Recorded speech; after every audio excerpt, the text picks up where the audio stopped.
Honeydew How-To. Today we're going to repair a dripping faucet in the kitchen sink. Now let me first start by saying that I am not a plumber and I'm not an electrician. Most of my life I've worked on cars, so I've got a little mechanical understanding and aptitude, but these projects are something that most people can do on their own with a few tools and a couple of parts and fix it at home yourself, rather than spend a lot of money to have somebody come in and fix it for you. Now, if you don't feel comfortable with it, by all means, get someone that's professional to do it, because you can mess things up and end up with a bigger problem than you started with.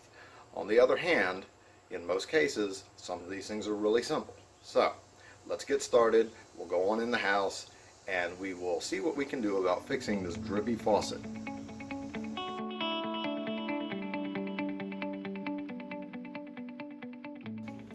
Okay, so this is the faucet in question. As you can see, we got a little drip going on here, and I've determined that it's most likely coming from the hot water valve. Honestly, from what I've experienced in the past, it's usually the hot water valve. They tend to get degraded because of the temperature of the water, especially if you have very hot water in your house. So, things we can see is if I take and I turn this a little bit, and then pull it all the way back, sometimes it almost doesn't even cut off. It'll be like that. And I have to kind of give it a little back and forth till we get it to where it needs to be. Now, the first thing you want to do before you do anything else is cut off the water supply. So, the way we would do that is, in some cases, we're going to go underneath the sink, because there should be a water shutoff valve for the hot and cold underneath your sink. In some cases, I don't recommend using those, because if those valves haven't been used in a long time, just the act of turning them to shut them off will cause them to start leaking, and that's not a good thing. So I prefer, in many cases, to shut the water off at the source, in which case at this house we have city water. If you have well water, you can still do the same thing. With city water, we're going to have to go out to where the meter is, and we're going to shut the water off at the meter. The only bad part about that is, while this is off, all the water in the house is off. But this job shouldn't take too long, so we should be able to be okay without having that water on. Okay, see if we can get down under here and get to an area where we can see these valves. These are obscured by the disposal. Okay, and back over there you can see that. It's a little bit tough to see. There are two valves. There's a red one and a blue one. Now in this case, the color doesn't usually really matter. The red valve is our hot water cutoff valve. The blue one is actually the supply to the dishwasher. If we turn this way, we can see there's another red valve over there. That is our supply to our cold water faucet. Anyway, these valves are not very old. May actually use them. Still thinking about it. It would be safer to go to the street, of course, but they are in pretty good shape, so I might use them. We'll find out. Anyway, let's get started here in a minute. What I'm going to have to do is remove this handle first. Okay, and pull this out of the way. So to do that, I'm going to take that, and there should usually be a screw in here. Most of these are Phillips head. You should get a good flashlight, which I already did, and look down in the hole and make sure that's what it is. It could use a different type of tool, such as a Torx or an Allen key, but I found that most of these are just simple Phillips head. Always use a good Phillips head that is not messed up on the end, so that it doesn't strip out the top of the bolt that's holding this on. So we turn this way, and then we can pull the handle off. At that point, on this particular model, this collar has to come off. To get that collar off, unfortunately, it's not always that easy. And if it's been on there a long time, it's not going to want to move. So my recommendation is to get a rag and a pair of what's called channel lock pliers. These are channel locks. I'm sorry that these are so rusty. They got left out in the rain one day. This is actual channel lock brand. They are good quality. Always make sure you get a good quality, because if you don't, these things have a tendency in these grooves here where you adjust the width of the jaw. You want them to be able to hold really well. Yeah, a little bit of lubricant would work a lot on these. But for today, we're just going to go ahead and use them as they are. I'll clean these up a little bit later. And maybe I won't. Okay. So you want to set your jaw to something that's going to hold well but doesn't spread the handle too far. See, that's a little bit of a spread. I prefer to have that handle close up a little bit more. Be careful doing that. You don't want to scratch that. See, there we go. That's going to close most of the way and give you a good grip. Like I say, if you use cheapies and that thing slips and you're doing this, they will pinch your hands and it does not feel good, trust me. So what I'm going to do first, I'm going to get a good grip on this with a rag on it. I'm not going to squeeze too hard. I don't want to break anything. I'm going to give it a little bit of a back and forth until it feels like it's turning. Once it starts turning, I want to go a little ways, come a little bit back, because those threads are a little dirty right now. We want to get that kind of cleaned out. Alright, so that'll help. Once we do this, we take that off, pull this off, and see if we can turn it by hand. Okay, it is turning by hand. It feels a little bit gritty, but nothing unusual about that. Like I say, it's been on there a long time. Pull that off. Okay, that exposes, this is your actual hot water valve. In this case, this one is called a cartridge. So, what we have to do now is we've got to get a replacement cartridge. Now, if this was a really super popular brand that gets sold at every box store in the world, you could probably run down to your box store and find this cartridge valve. The only problem is this is not a very popular brand of faucet. We did pick this faucet because we kind of like that old-timey farmhouse kind of look.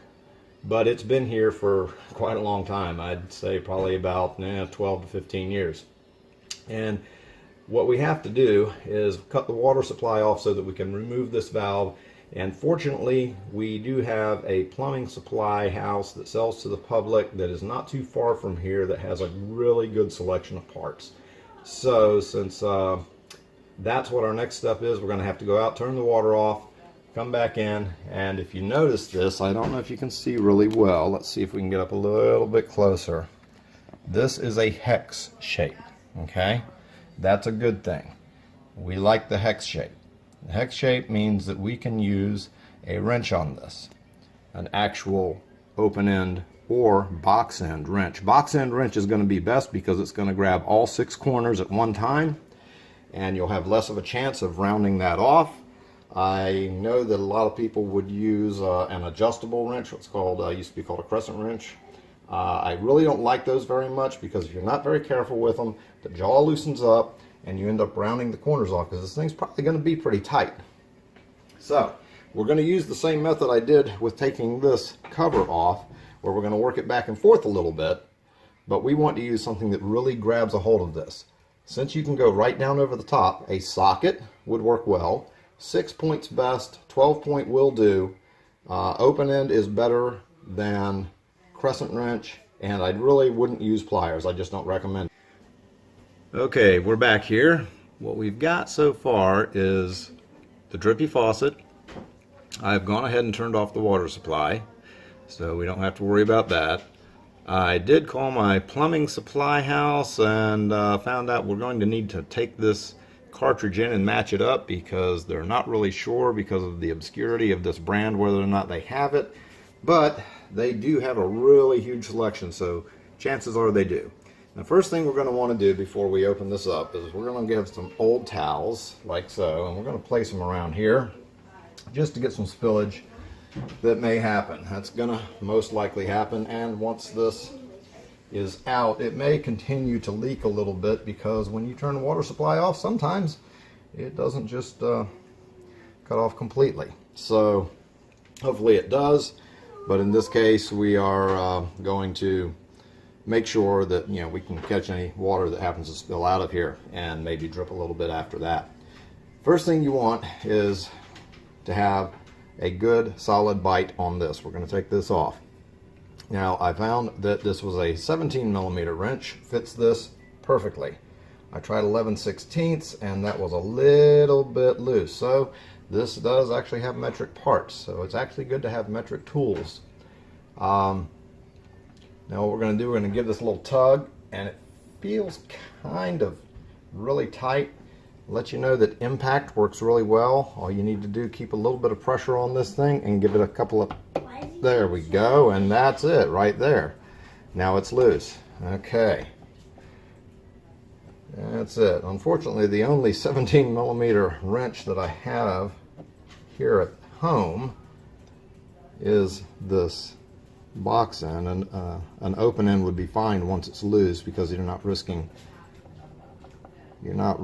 rounding it off once it's loose. Okay, there we go. So we just unscrew that simply like that and pull it out.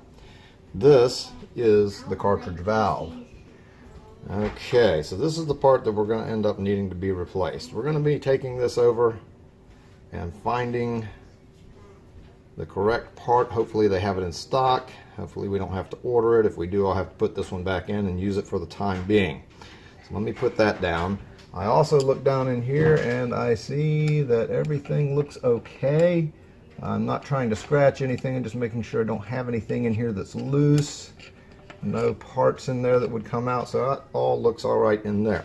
So let's take another quick break, go get the part that we need, and then we'll talk about reinstallation.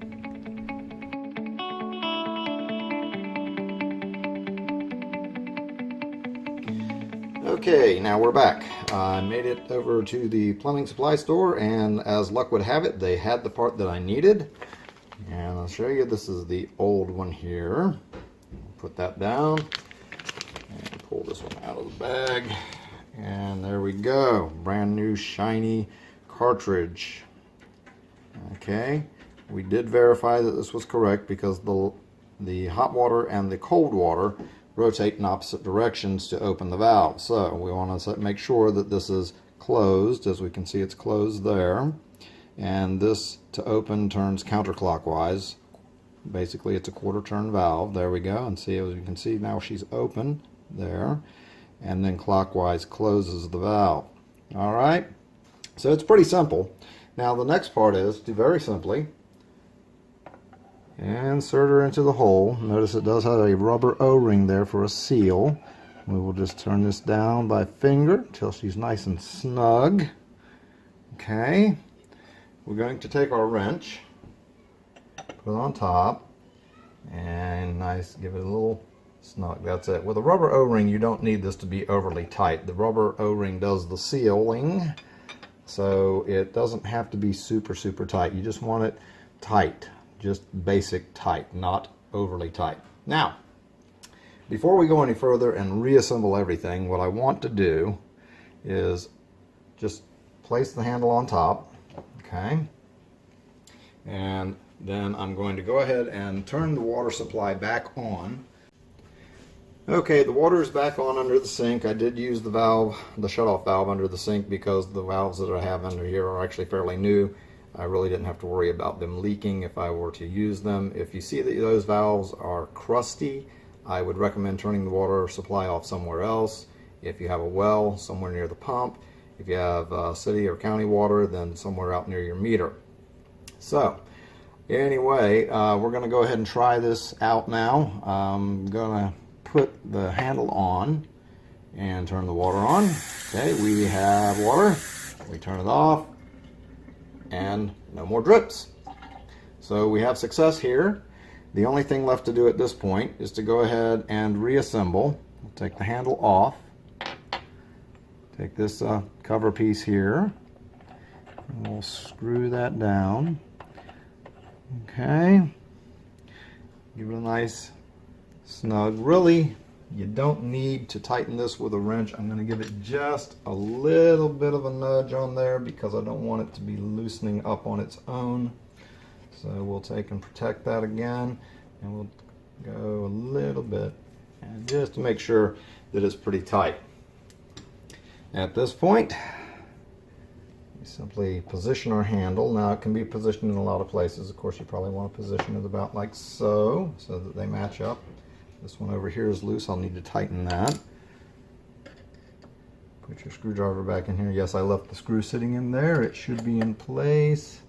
Take that and make sure that it doesn't cross thread. Pull it down and always push down firmly on your screwdriver so that you don't strip the top of the bolt. Okay, it's good and tight. All right, and then we have this little trim piece here. It also threads in. There we go, put that on, and that is done. All right, while I'm here, let's go ahead and just make sure that this one is also tight. Actually, I had taken it off earlier. I just wanted to get a look inside the other valve. That's why it's loose. Everything looked fine in there and it wasn't dripping from that valve. So we did not replace that one today. We may need to in the future, but if we do, we know where to get it. Now the part for this costs about $20, which is a little expensive, but it is kind of an obscure brand, so I'm not surprised. Alright, so we're good there. So we have water, and our job here is done. All we need to do is a little bit of cleanup, put our tools away, and call it a day. Thank you for watching. Okay, so there we have it. The drippy faucet has been fixed. And we were lucky that I was able to find the part in town, but it would have been okay if I hadn't. I could have simply put the old part back in. We would have still had a drip, but we could have turned the water back on and everything would have been okay. If you like this video, please click like below, and if you would like to see more videos like that, please click subscribe so that you'll be notified when more of these videos come out. If you have any ideas of projects that you would like to see, leave those in the comments below and I'll see what I can do. Do appreciate you watching. Thank you very much for watching the Honeydew How-To channel, and you have a great day.